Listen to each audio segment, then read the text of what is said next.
Yes.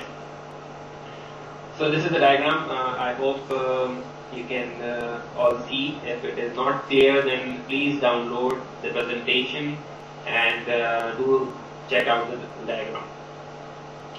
There were many phases in the V6 core roadmap. Initially there were 5, and phase 1 was every ISP should and will initiate single IPv6 tunnel with all other ISPs. So it's like a purple hash. So, and they will advertise their /32 slider only, because it won't be a V6 transit at all. IPv6 tunnel will be used only for IPv6 traffic. That is it. IPv6 traffic only. And the neighborship will be created over national V6 tunnels. For international V6 traffic, you can contact any tunnel provider. There are many tunnel providers like 6Access and Hurricane Electric. They are the most prominent ones. It is for local traffic only, so we said you cannot route your V6 internet traffic through this tunnel. The phase 2 was every ISP will launch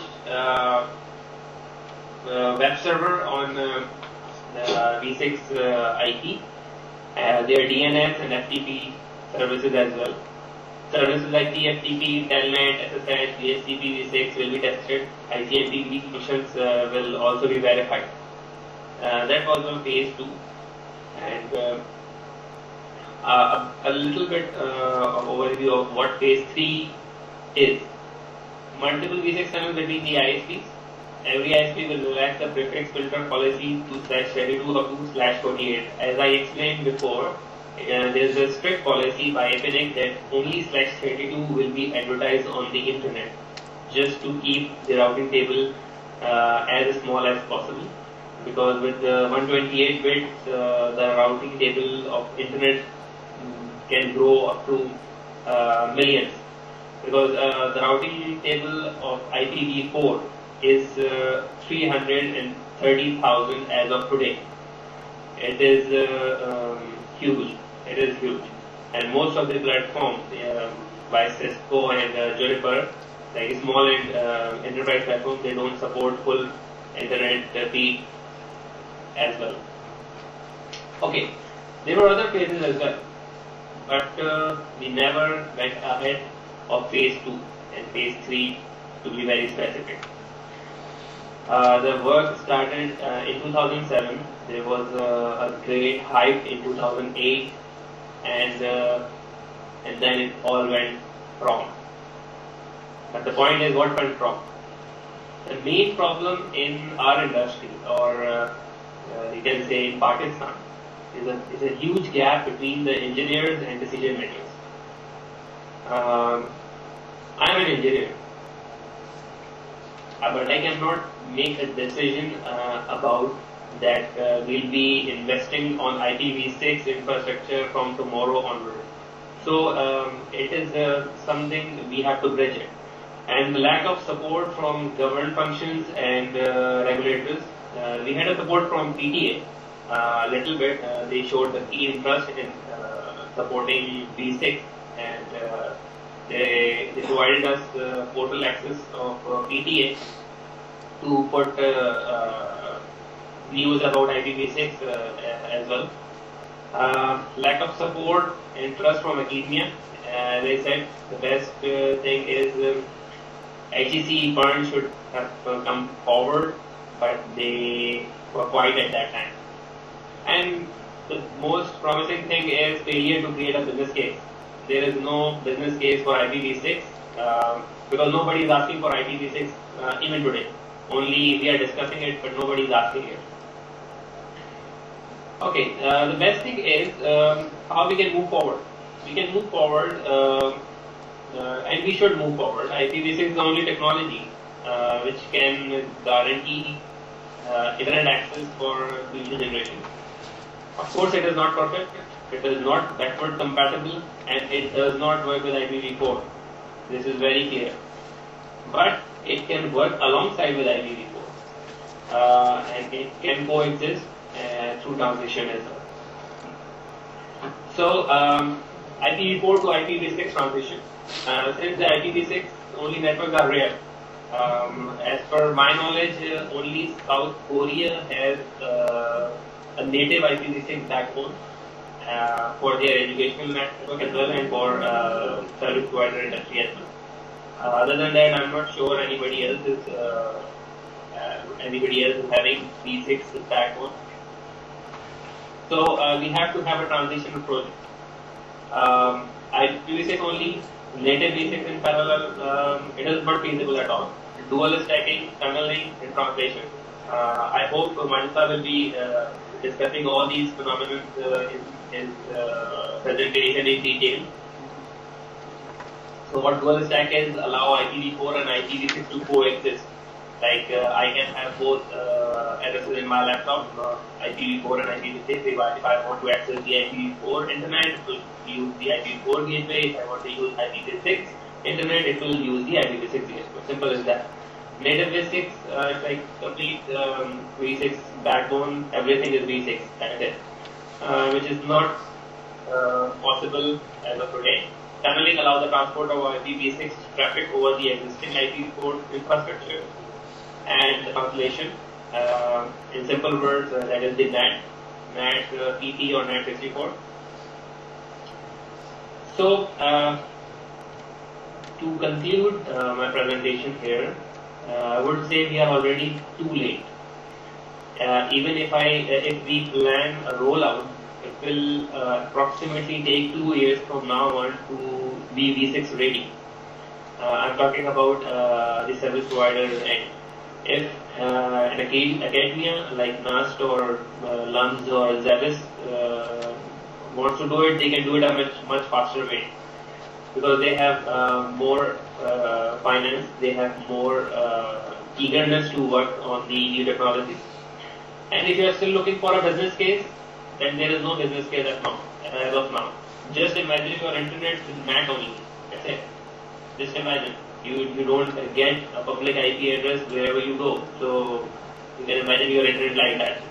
The sooner you start, the more time you have to test the network.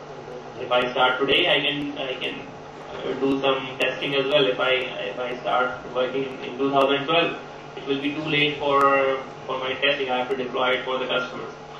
And the best practice is start conserving your IP address for rainy days. And this is what service providers in Pakistan are doing at the moment. They are conserving IPv4 address. So, how can we help? How IPv6 transports can help you? First, you need IPv6 connectivity if you don't have it at the moment. So, you can join v6.4 and we will give you /64 to start with. Or you can get it from Hurricane or Sync Access if you are not interested in V6 project. Start with the test network. Just have a router, switch, and couple of hosts. That's it. Just build a www6 web server and just put hello world website on that. Simple as that. And see how things are working. You need your own IPv6 prefix. We can help you build the case. We can help you go to Epic and get your own IPv6 address space. And the best thing is make sure your staff is trained. If they are not trained, we can help you. Cisco is there to help you. Maybe some developer will come up and they can help you. And as of I guess so far people are trying to help each other with the V6 because everybody wants to work towards the V6, at least in Pakistan. Operational experience on transition is very minimum, so everybody is learning. Like even the task force is learning as well. We end up in trouble almost every day. We try to solve the problems. So there are more questions than answers. You have many questions. We know few of the answers, and most probably Majid knows a lot of answers. So any question? I hope it was not that boring, and few of you would like to have some questions as well. So please.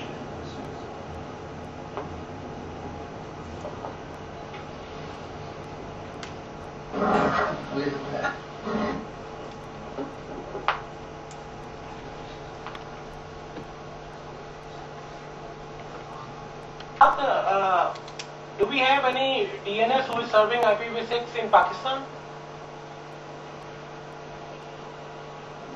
For V6? Yes. Okay, Cybernet is hosting a root name server in Karachi. It is froot. It has full capability of addressing quad A records, known as quad A records. We are pairing with the froot server as well. So you can say Cybernet can address DNS queries of V6 as well. But the main thing is froot is here, so you don't have to worry about it. It is totally V6 capable and it can answer all your queries. And I would rather suggest to have V6 based DNS. Like every service provider should have a V6 based DNS. I hope this answers your question. Yes. Aftab, I've got a quick question for you. You're talking about a business case in your slides. When we run out of IPv4 addresses, something like 2011, 2012, there will be a lot of the world which will be on IPv6 only. At that point, all these content providing sites, like the Googles and the Yahoos, they will not be able to interface these people if they do not deploy IPv6. Do you not think that this is a strong enough business case for service providers or the enterprise sector to get onto IPv6 today for Pakistan?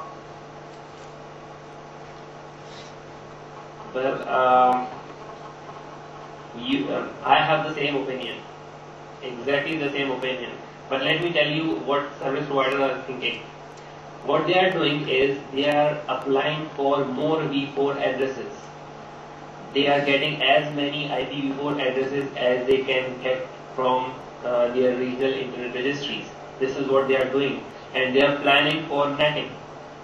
This is the worst case scenario. They are doing net, and what they are saying that just hold on and let's see how things work out when IPv4 is no more.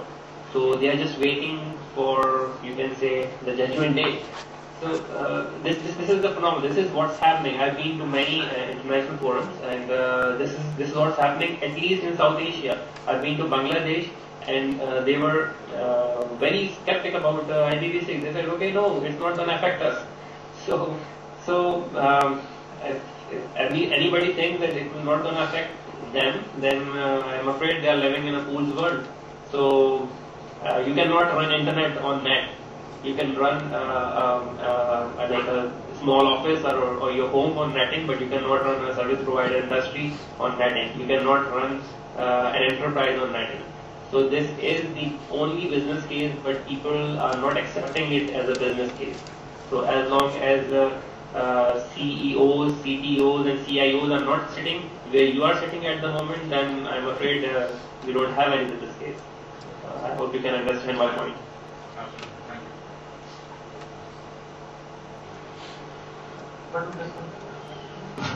Aftab, I want to ask something.